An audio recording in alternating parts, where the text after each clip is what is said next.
ایک شخص تھا جو صرف مصاحف پڑھا کرتا تھا.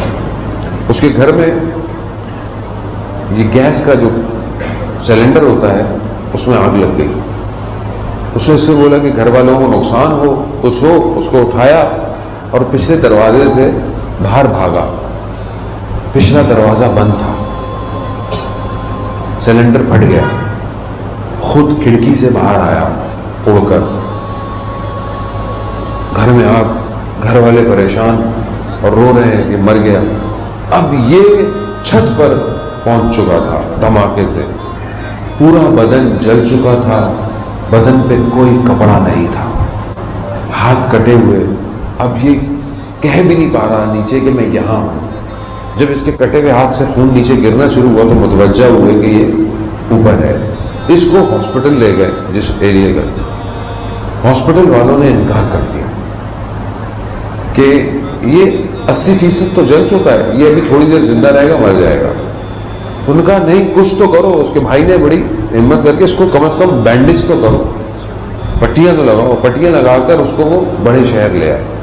بڑے شہر میں بھی انہوں نے ہاسپٹل نے انکار کر دیا, کہا یہ ابھی تھوڑی دیر کا ہے, یہ مر جائے گا. کہا مر جائے جو بھی ہے لیکن آپ اس کو ایڈمٹ کریں. بہرحال اس کو ایڈمٹ کیا, رکھا, اس کو پٹیاں لگائیں, تبدیل ہوئی. وقت بڑھتا گیا. اس کو امید ہوئی کہ میں زندہ رہوں گا, لیکن کیونکہ پوری باڈی جل چکی تھی, ناک پس چکا تھا, ہونٹ جڑ چکے تھے, پوری باڈی. اب جب وہ بینڈیج اترتی تھی نا, شدید تکلیف اس کو ہوتی تھی, شدید تکلیف. کہتا میں برداشت نہیں کر سکتا تھا جو مجھے تکلیف ہوتی تھی. میں اس سے بہتر کہتا تھا کہ میں مر جاؤں. کہتے کیونکہ ہڈی اور ٹانگ ٹوٹ گئی تھی تو کچھ دن گزرے تو ڈاکٹر نے بولا کہ اس کو آپریشن کرنا پڑے گا, سرجری کرنی پڑے گی, لیکن کوئی چانس نہیں ہے. اگر یہ بچا بھی تو یہ فالج ہو جائے گا. خیر لے گئے. جیسے ہی ہاسپٹل میں پہنچے تو سرجری تھیٹر میں پہنچے تو انہوں نے کہا کہ بھائی ہم تمہیں بے ہوشی کا لگاتے ہیں. سب گھر والوں سے سائن لے لیا کہ کیونکہ پتہ نہیں ہوش میں آئے گا یا نہیں آئے گا. تو میں نے ان کو اشارے سے کہا کہ مجھے بے ہوش کرنے سے پہلے مجھے کچھ کرنا ہے. کیا؟ بڑی مشکل سے کہا میں ساری زندگی مصائب پڑھتا رہا ہوں, آج میں اپنے لیے مصائب پڑھ رہا ہوں, اپنے لیے. کہا میں نے مصائب پڑھنا شروع کیے. ڈاکٹر بھی رو رہا ہے, نرس بھی رو رہے ہیں, سب تھیٹر میں مجلس برپا ہے, سب رو رہے ہیں. گریا کرتے کرتے میں نے کہا امام حسین میری مدد کیجیے. کہا تو انہوں نے مجھے بے ہوش کیا. میں نے اچانک سے دیکھا کہ میں چند گھنٹوں کے لیے کسی اندھیرے میں چلا گیا ہوں. جیسے ہی اندھیرا ختم ہوا تو میں نے دیکھا کہ میرے کمرے میں نور آ رہا ہے, اور میں نے دیکھا کہ وقت کا امام اندر آ رہا ہے, اور پھر اس کے ساتھ ایک اور شخص آیا جو خود امام حسین تھے, اور میرے قریب آ کر, اور میں امام سے کروں. امام نے کہا کیا چاہتے ہو؟ مولا ہاتھ کے سامنے شفا چاہتے ہیں. کہا امام نے اپنا ہاتھ یہاں سے لے کر مجھے پورے بدن پہ کہہ رہا میں نے بڑی کوشش ارادہ کیا کہ میں امام کے دامن کو تھام لوں, لیکن میں نے کہا کہیں گستاخی نہ ہو جائے. یہ کہہ کر میں نے دیکھا اچانک سے ایک نرس ہاسپٹل کی جو تھی وہ آئی, اور لوگ آئے. میں نے کہا یہ کون لوگ ہیں؟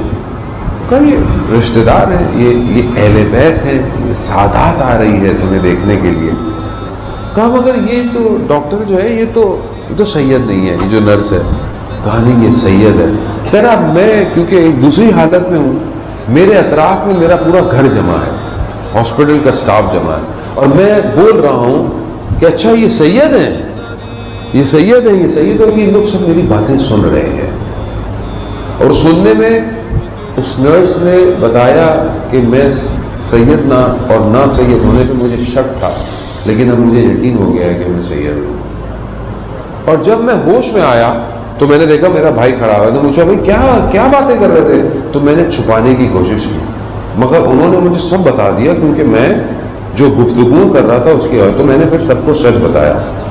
اچھا وہ کہہ رہے ہیں کہ میں ڈاکٹروں کو سب بتا رہا ہوں اور میرے پوری پٹیاں لگی ہوئی ہیں اور میرے منہ جو پہلے پورے چپکے ہوئے تھے مگر میں صحیح بات کر رہا ہوں، وہ پہچان ہی نہیں لگا کہ میں صحیح بات کر رہا ہوں. کہہ رہے ایسے میں انہوں نے کہا کہ اب اس کو پٹیوں کو اتارے، انجیکشن ہے. میں نے کہا مجھے انجیکشن کی ضرورت نہیں ہے. کہا نہیں تمہیں درد ہے، تمہیں شدید ہے. کہا نہیں مجھے کوئی درد نہیں ہے. کہہ رہا میں نے ڈاکٹر کو بلایا، میں نے ڈاکٹر کو بتایا. کہا وہ کیسے؟ کہا مجھے جس نے شفا دی ہے مجھے سارے درد ختم ہو گئے ہیں، بدن سے سارے درد ختم ہو گئے ہیں.